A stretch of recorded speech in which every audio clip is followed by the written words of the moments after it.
ہو جاتی ہے، اور یہی بڑی وجہ ہے کہ دین اسلام میں ان دونوں اوقات میں سونے سے منع فرمایا گیا ہے۔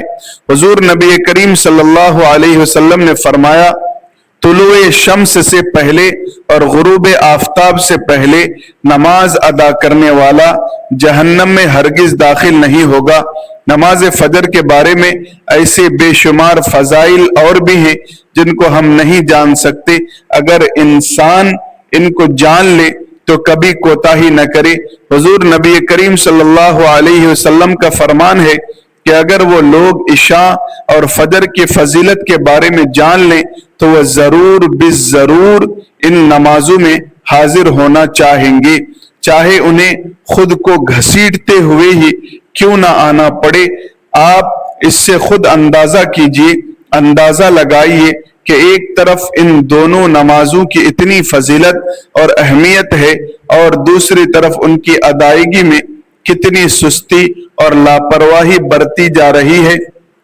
ناظرین محترم، کیا فجر کے بعد سونا جائز ہے؟ جی ہاں، فجر کی نماز کے بعد سونا جائز ہے، لیکن بعض علماء نے اسے ناپسندیدہ مکروہ کہا ہے، خاص طور پر اگر یہ روزانہ کا معمول بن جائے اور سستی و کاہلی کا باعث ہو۔ جناب حضرت محمد مصطفیٰ صلی اللہ علیہ وسلم نے ارشاد فرمایا، صبح کے وقت سونا رزق میں کمی کا سبب بنتا ہے۔ اس حدیث سے معلوم ہوتا ہے کہ صبح جلدی جاگنا برکت اور کامیابی کا ذریعہ ہے، لیکن اگر نیند کی سخت ضرورت ہو تو سونا جائز ہے۔ اگر کوئی رات بھر جاگ کر عبادت یا کام کر رہا ہو تو فجر کے بعد سونا چاہیے۔ سورج نکلنے کے بعد اشراق کی نماز پڑھ کر آرام کرنا زیادہ برکت والا عمل ہے۔ فجر کے بعد سونا حرام کام نہیں ہے، لیکن اگر یہ سستی اور کاہلی کا باعث بنے تو بہتر ہے کہ پہلے کچھ وقت عبادت میں گزارا جائے پھر سویا جائے۔ ناظرین محترم، فجر کی نماز اللہ تعالیٰ کی بہت بڑی نعمت ہے۔ یہ صرف ایک نماز نہیں بلکہ پورے دن کی برکت، سکون اور کامیابی کی شروعات ہے۔ جو انسان نیند اور آرام کو چھوڑ کر اللہ کے حضور حاضر ہوتا ہے، اللہ تعالیٰ اس کے دل میں برکت عطا فرماتا ہے، اس کے رزق میں کشادگی پیدا کرتا ہے اور اس کے دل کو سکون عطا فرماتا ہے۔ ہمیں چاہیے کہ ہم فجر کی نماز کو اپنی زندگی کا لازمی حصہ بنائیں اور اس کی پابندی کریں، کیونکہ جو دن اللہ سبحانہ و تعالیٰ کے ذکر اور عبادت سے شروع ہوتا ہے وہ یقیناً خیر و برکت والا ہوتا ہے۔ اللہ تبارک و تعالی ہمیں 5 وقت کی نمازوں کی پابندی اور خاص طور پر فجر کی نماز کی حفاظت کرنے کی توفیق عطا فرمائے، آمین ثم آمین۔ محترم ناظرین، اگر آج کی یہ ویڈیو آپ کے دل کو چھو گئی ہو تو ویڈیو کو فوراً لائک کریں، اسے اپنے دوستوں اور رشتہ داروں تک ضرور شیئر کریں تاکہ یہ نیکی کا پیغام زیادہ سے زیادہ لوگوں تک پہنچ سکے۔ اور اگر آپ ہمارے چینل پر نئے ہیں تو ابھی چینل کو سبسکرائب کر کے بیل آئیکن کو دبا دیجئے تاکہ ہماری ہر اسلامی اور معلوماتی ویڈیو سب سے پہلے آپ تک ضرور پہنچے۔ کمنٹ میں اللہ تبارک و تعالیٰ کا ایک پیارا سا نام ضرور لکھیں۔ اللہ